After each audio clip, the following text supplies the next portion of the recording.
Hi hello అందరికీ నమస్కారం. నా వీడియో నచ్చితే మాత్రానికి లైక్ చేయండి, షేర్ చేయండి, సబ్స్క్రైబ్ చేసుకోండి. ఈరోజు ఖమ్మం మిర్చి మార్కెట్ కనుక చూసుకుంటే బెస్ట్ రకాలు 20,000 నుండి 22,000 దాకా అయితే కొనుగోలు అవుతున్నాయి. అదేవిధంగా మీడియాలు కనుక చూస్తే మాత్రానికి 18,000 నుండి 20,000 దాకా అయితే మీడియాలు అయితే కొనుగోలు అవుతున్నాయి. ఆర్మూర్ రకాలు కనుక చూసుకుంటే మాత్రానికి ఈరోజు 17,500 నుండి 19,000 దాకా అయితే ఆర్మూర్లు కొనుగోలు అవుతున్నాయి.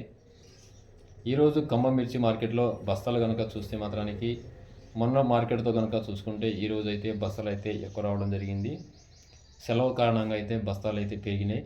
65,000 నుండి 75,000 దానికైతే బస్తాలు రావడం జరిగింది. బస్తాలు వచ్చినా కూడా తేజ రకాలు అయితే మాత్రానికి డిమాండ్ అయితే బాగానే ఉన్నది, మంచిగానే కొనుగోలు అవుతున్నాయి. కాకపోతే ఏంటంటే కొంతమంది రైతులైతే మెతకలు అయితే తీసుకురావడం జరుగుతుంది. మెతకలు తీసుకురాకుండా అయితే జాగ్రత్త పడండి. ఒకటి, బస్తాలు తెచ్చేటప్పుడు అయితే జాగ్రత్తగా ఉండండి. ఎందుకంటే మిర్చి బస్తాలు లోడ్లో తెచ్చినప్పుడు కింద పడిపోకుండా అయితే జాగ్రత్త పడడం మంచిది. అదేవిధంగా ఈరోజు ఖమ్మం మిర్చి మార్కెట్ జెండా ధర వచ్చేసి 22,250 రూపాయలు అయితే నిర్ణయించడం జరిగింది. నా వీడియో మీకు నచ్చితే లైక్ చేయండి, షేర్ చేయండి, సబ్స్క్రైబ్ చేసుకోండి.